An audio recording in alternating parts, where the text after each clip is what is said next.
I'm leaned in. Leaning in. All right. Hello, everybody. We're back for episode number 2. And we do things a little bit backwards. So we got all excited about the harvest moon last time. And so we're like, let's talk about that. But then we realized that some of you might not even know who we are. And if you don't, we should probably tell you. It's good. So you know how sometimes like a movie will just start and they'll do like 5 minutes of the movie or something, and then there'll be like a pause and the credits will come on? That's what we're doing. We started and now we're beginning the movie. All right. Or the the background. credits or whatever. So Yeah. Tessa, Character development. Character development. Here there we go. go. Are we ready for character development? Tessa D. Miller, Thomas Lake Wells. We both have 3 names on purpose. Yeah. Why do you go by 3 names? Because of the writer thing. Do you have to have 3 names as a writer? No, you don't. You can use initials. You can do all kinds of weird things. It was just one of those things that came Sounds to me. more sophisticated when you throw a Lloyd in there. Maybe. I just... the other thing is that my dad has almost the same name. Okay. His name is Thomas. I wish I had his middle name. His name is Thomas Lafayette Walls. Oh, Isn't that okay. fucking cool? Uh-huh.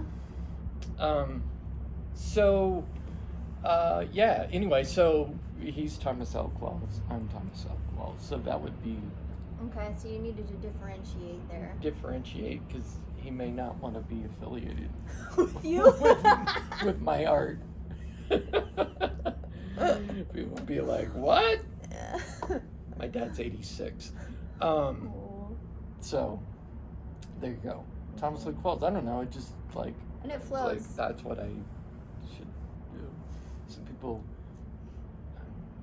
people have known me a long time are like, what? Yeah. Lloyd? What? You're just Tom, really. Tom, Tommy, Yeah. TQ, Qualls. I've got many names. Anyway, so there, T and T. We thought about doing that too, but that was too We should cheesy. make our intro music the AC/DC song. Dynamite. Yeah. Dynamite. Yeah. There you go. Dynamite! For those of you who used to watch TV in the 70s.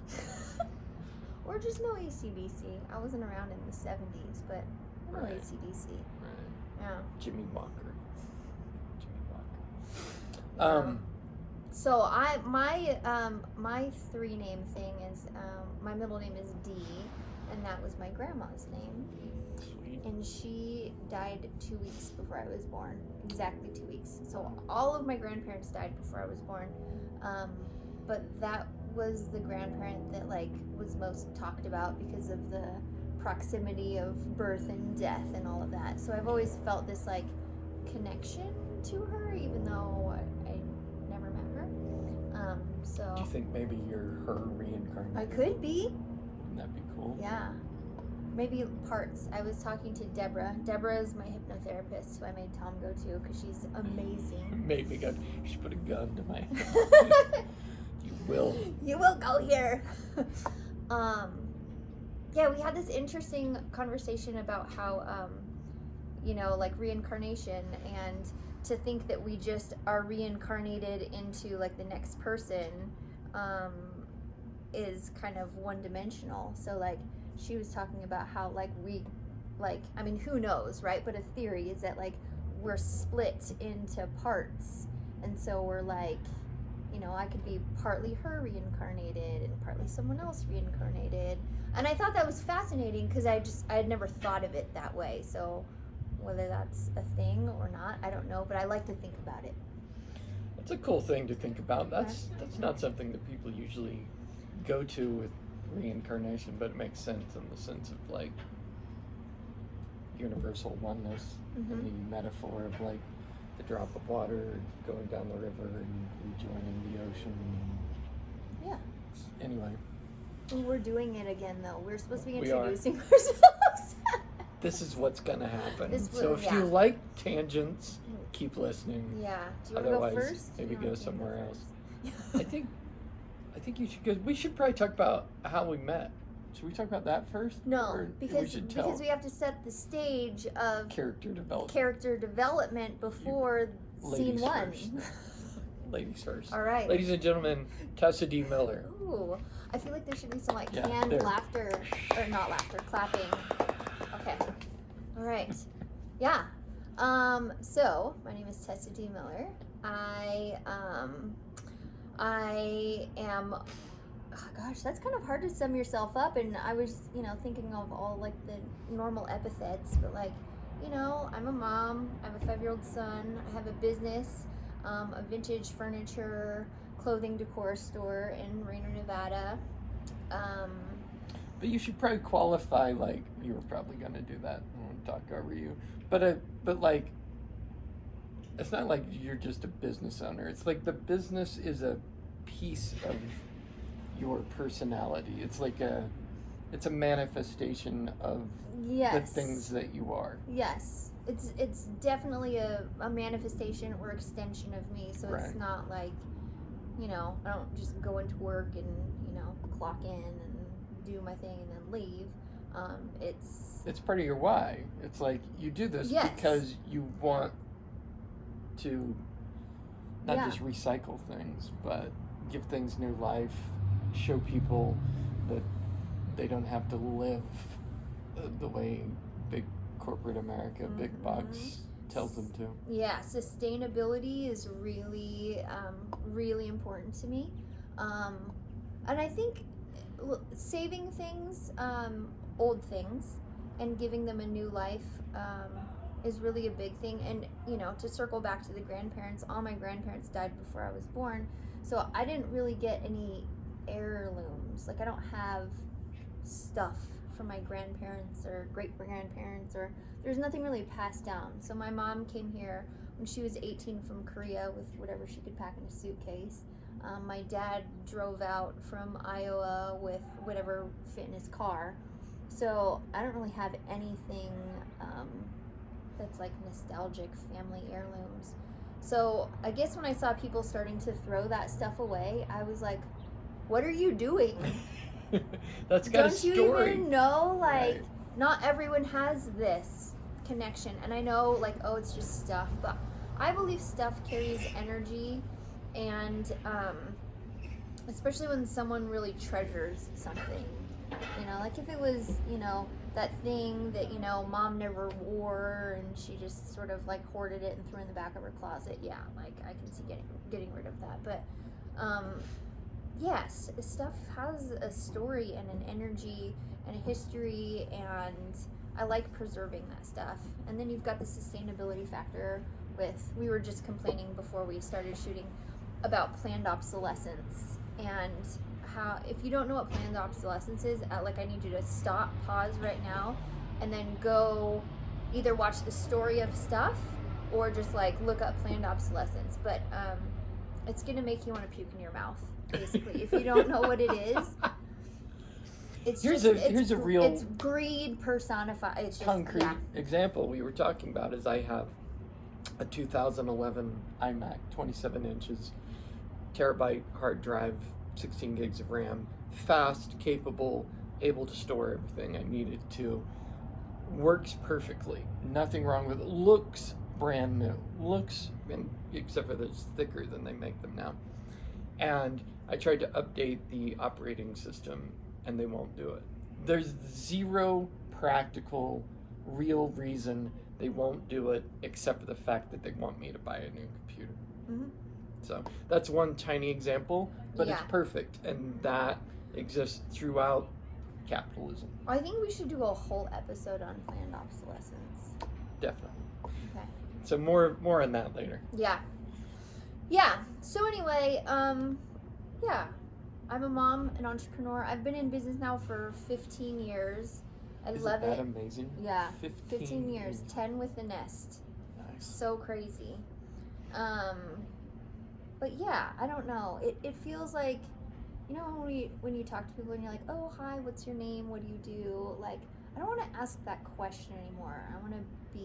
I think I want to ask that question hi, what's your name? What are you passionate about? Or what do you like to do for fun?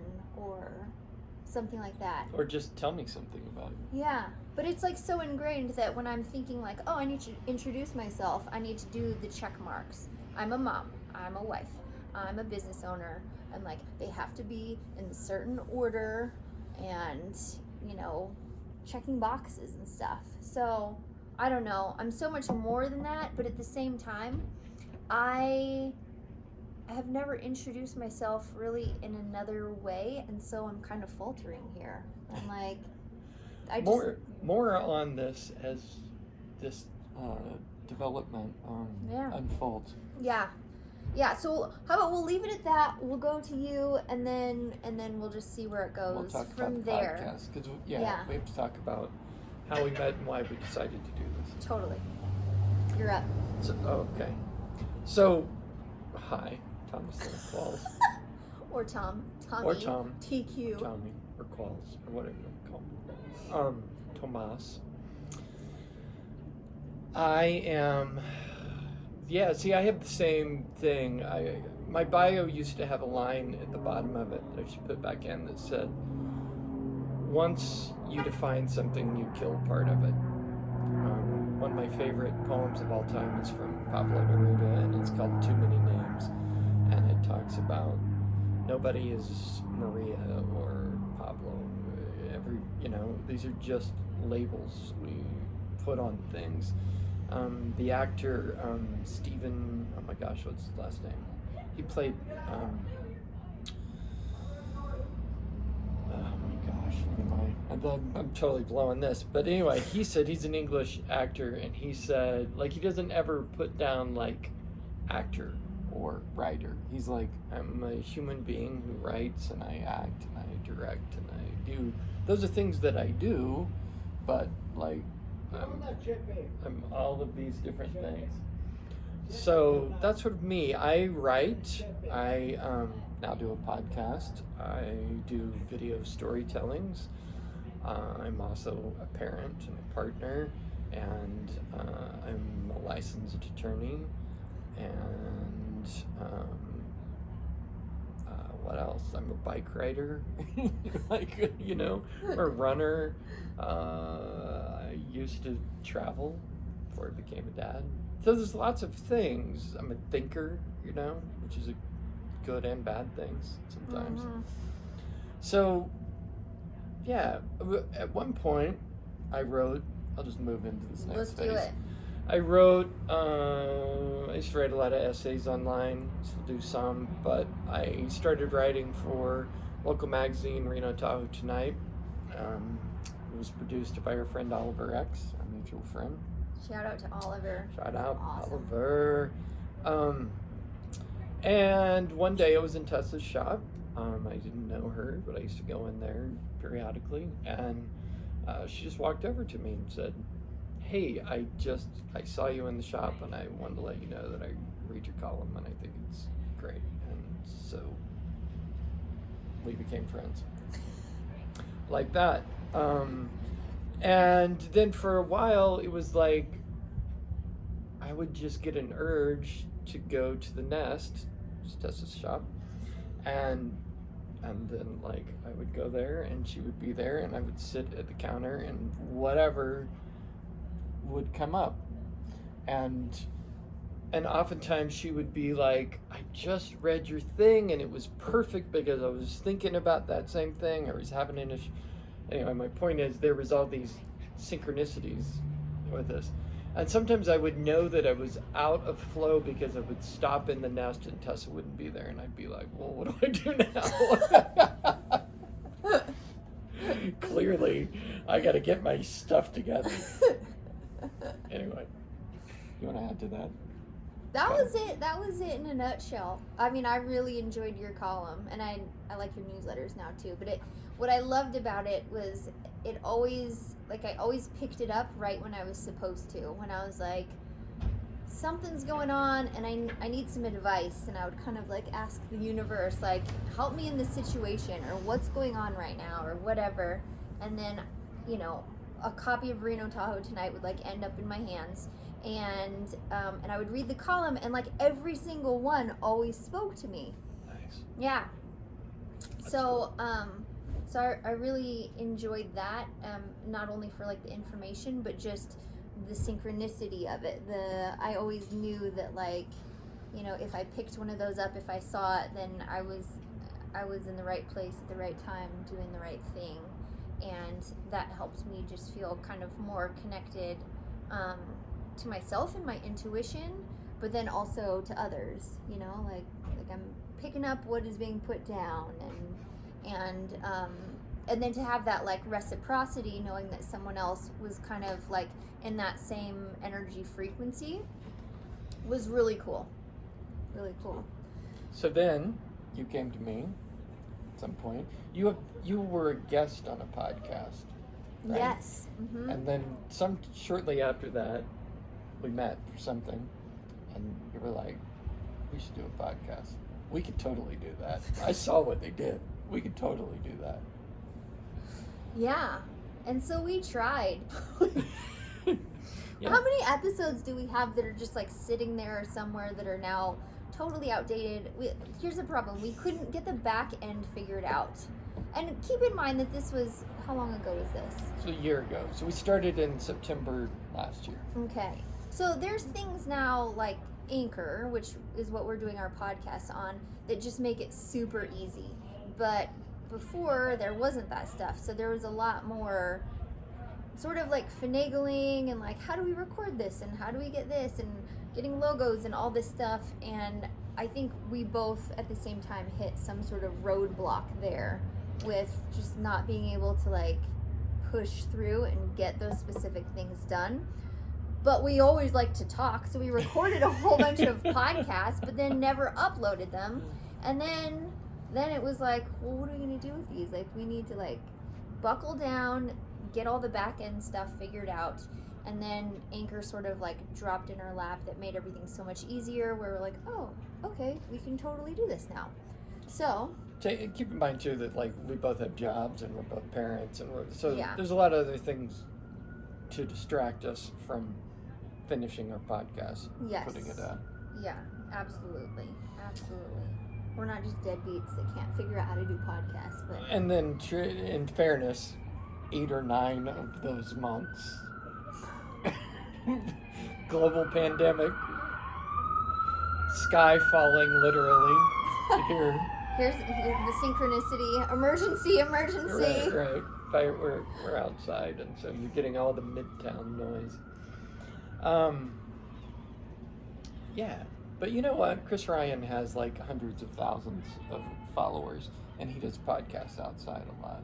Oh, So cool. Duncan Trussell has more followers than that, and he has background noise. So he does it in his living room half the time. All right. So we're destined think for we're success, is what you're saying. There you go. Plus, studio time is expensive. I was just looking into like a podcast studio around here for a different podcast that I'm gonna do. Just like now, like all of a sudden, everyone wants to do podcasts, and I don't know. As long as they're fun, I'm all for it. So. I think we could do that. We could keep recording in my. Oh no, it's too expensive to rent out Office. a studio. We'd have to do your office. Your office is just fine. But also, you know, my friends Johnstones have lots of rooms in their photography studio. We may be able to use something like that. There you go. Yeah. So anyway, I guess that's kind of us in a nutshell. I mean, obviously we're leaving out a Do you whole wanna- bunch, but So then, the name of the podcast, oh yeah. which we Well- overthought for a long time. Did we? I don't remember now. Seems like so long ago. I overthought it because I had pages of names that I researched. There's a lot of things that I wanted that were already taken because, as Tessa said, podcasts are pretty popular. And right now, trademark infringement and all that is all the rage. So I like synchronicity sessions. I think it's what speaks to our connection, yeah. right? Mhm. And kind It's straightforward. It's indicative of what we do, because we talk about. So that's what we do, is we just talk about whatever it is that comes up and whatever we're thinking about. We don't ever do any like, okay, this is what we're going to talk about, and this is what, make sure we hit these key points. There's nothing rehearsed, nothing going on. I mean, maybe with this one though, because 30 seconds before this was like, hey, I think we should do an introduction. But that's going to be the extent of it. So well, I think there will be a thread. There'll be an idea, and we'll just run with it. But it's unscripted and raw, and not influenced by commercial sponsorship at this point either. I don't think it'll ever be influenced by commercial sponsorship. But if there's any commercials that we would already be okay with, then we'll. True. So if any of you out there want to sponsor, we're open to sponsorship from reputable, ethical companies, definitely. In line with our values and all of that. What else? How much time we have left? So we set a timer because 8 minutes and 47 Whoa, seconds. look at us. Like, we actually got to a stopping point where we could have stopped there. We are famous for talking forever and just going on. And then we kind of talked about, I don't know if people want to sit down and listen to us ramble on for like 2 hours. I doubt anyone's sitting down, but they're listening to us while they're running or walking or doing dishes. Or if they're driving, they're sitting technically. You're right. I stand corrected, audience members. But they're not just sitting. No. Unless they have a self-driving car. Which are pretty cool. Yeah. Have you been in a self-driving car? Yeah. Really? Chris has a Tesla. It's self-driving? I mean, it not like from like start to finish, because he's got an older one. Chris is my husband, by the way. But once you get on the freeway and there's lines, you can just press there's a little lever you pull twice, and then you set the speed limit, and then it'll just keep driving. So if you want to like switch lanes here's the funny thing about that. Everyone is just like, oh my gosh, he's got a Tesla. He's a teacher, right? Teachers don't have the greatest salaries. They have very fulfilling jobs and lives, but like the salaries don't match that. So everyone's like, oh, he's got a Tesla. How did he get a Tesla? Well, it's because we're smart about things. We don't buy anything new. Well, underwear. We'll buy underwear new. But other than that. And phones. Okay. I'll give you that one. Phones. I don't want, that's like, we talked about this. I bought every single Apple product ever used on Craigslist usually, except for phones. Yeah. Something about like, I don't want someone else's phone for some reason. I want maybe carry some energy or something. I don't know. We've always gotten really good trade-in deals for whatever reason, switching carriers, so it made sense. But anyway, he got a really good deal on a Tesla, which is really funny to me because everyone's like, "Ooh, you got a Tesla," and but it Did they make that face? Yes, pretty much. Ooh. Which, if you're listening, you can just imagine. But if you're watching on YouTube, ooh. But it cost less than a new like Subaru, and it was just a couple years old. So I don't think people realize. Well, finances is something that in this country, possibly in the world, is very. It's not taught enough. But buying new stuff is like silly. It's a really bad investment for the most part, and cars are the worst. Like I've never had a car payment. I've only bought cars that I can pay for outright, because has anyone seen like the amortization table of like how much? Remember when I bought my first house, everyone was like, oh, what a good deal, blah blah blah, and signing all the papers and everything, and then at the very end, after you've signed everything, it's like, here's the amortization table, and I'm like, I'm gonna pay as much in interest as I am for this house by the time this mortgage is done. And everyone's saying it's such a good deal. It's such a good deal. Like, oh, interest rates, in the 80s or 70s or whatever used to be like 10% or 15%. It makes no sense to me. So I don't buy anything. But you got to live somewhere. Yes. So you either got to pay rent, which is flushing money down the toilet, or... Totally. But in the case of cars, which are usually smaller investments, for me at least, I save up money and I drive crappy cars, but I save up enough money until I can get the car that I want used and just pay outright for it. The smartest thing. Because true, as soon as you drive the car off the lot, like take $10,000 off the value of the car right there. Yeah. And then, the amortization is crazy. Yeah. Some people want to drive a new car, and maybe that's worth it too. Yeah, I don't know. This car was like, they had it all cleaned and like it looked brand new anyway. We may have diverged again. Yeah, we usually do, but that's part of the fun of it. Did Can we you have wrap this did back? we have like a did we have a thread that we were going on? Are we still doing more about ourselves? Sustainability. Introductions? Well, Tesla and sustainability goes hand in hand, you know? There. You just tied it up with a bow. There you go. What else about you? Want to talk about? I don't know. I like to hike. I like to be outdoors. I'm getting really into astrology lately. I find it really fascinating, and it helps me feel more connected to the universe and all of its people and everything, and how we function and why we act crazy at different times. Like I'm in like a crazy phase right now. I was And talking the whole to Deborah. world is in a crazy phase. Yeah, but right like now. usually I tune everything out, and like I don't watch the news and stuff, and sometimes I can pick up on that stuff even if I'm not really paying attention to it, just like through osmosis from collective consciousness. But lately I've been like annoyed by everything. Like everything annoys the shit out of me, but like to the point where it makes me angry. Mars is in See, retrograde. there you go. See, that's like so not me. I'm totally laid back, chill, patient all the time, and just during this time, like I have this like bubbling up anger that I have no idea where it's coming from and why I have it. And then, talking to Deborah about astrology is, like, hey, not only is Mars retrograde, but it's also, I think yesterday, 13th, either yesterday or 2 days ago, Mars was at the closest point to the Earth that it gets, which is every 2 years.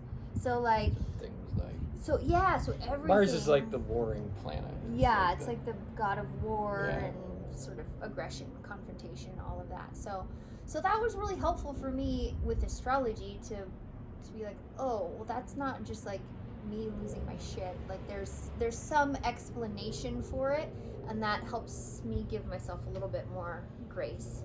So astrology, love astrology. Here's a loop. Okay, let's hear it. So Tesla, Elon Musk, Mars, Oh yeah. and if we all move to Mars, Would what we does all that be do to angry all the all time? our astrology? Everything's got to be rewritten. Whoa! Never even thought of that. But I also. Hey, I'm not moving to Mars. No. But I think that's the dumbest idea ever. I think that's the dumbest idea that smart people have ever had. What we've got a perfectly good planet here. Let's use those resources and innovation to clean it up and make it more sustainable here, rather than trying to terraform a whole damn new planet. Wally. So dumb. Wally, in a nutshell, we're doing Wally instead of putting our resources towards things that we can do here. We've got a beautiful planet. It shouldn't be too hard to take care of it, but somehow we fucked that up or whatever. 5 billion years in the, molding, like everything's like pretty perfect.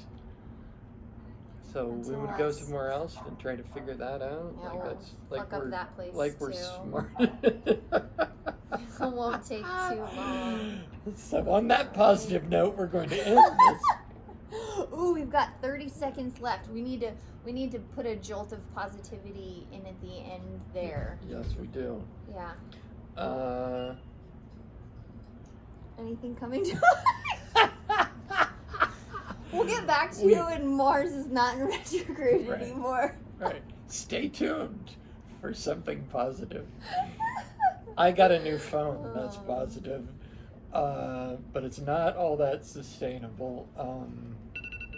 Look, alarm. You know what? It's a beautiful world. Here's something that I'm learning. There's something like 4 billion bits of information coming at us at any given time, and we're capable of taking in 2,000 bits out of that 4 billion. And starting when we're very small, we create these filters and these like buckets that we put this information in, and then that sort of conditions us for a whole life. And so this explains a lot why 5 people can watch the same thing happen and have 5 different accounts of what happened, and for each of them it's 100% true. Like the way they see it is how it happened. And I think there's some insight there for our current political climate and current, divisiveness in the world, is that everybody is so convinced that their perception of things is the right way, when it could be everyone's right. Could be that the whole world exists in paradox, and both this and the opposite are true. Something to think about. Something to ponder. We'll talk more about that and so many more interesting things next time, and the time after that, and hopefully for as long as we do this. Yeah. So maybe come back and listen to us. Yeah. You know the drill. Follow along, share, leave comments. I mean, if you listen to podcasts, you know the whole drill. I'm not going to do all that stuff, but we appreciate it if you do that stuff. Give us 5 stars. Send presents. We're open to wealthy, generous benefactors. And gift certificates to Paren, because otherwise it's going to be a little bit of an expensive endeavor. Because every time we meet up to do a podcast or talk about the podcast, we go to Paren, which is next door to Tom's office, and it's this delicious bakery with the most amazing maybe the world's best bakery in America. Anyway. Except they need to make more Quinamons, because the last few times they haven't had any. So Quinamon, that's a pastry. You should look that up. But don't ask me how to spell it. And I'm a good speller too. Yeah, no, you won't get that one right. No. Okay. Anything else? I think that's it. See y'all next time. That's a wrap.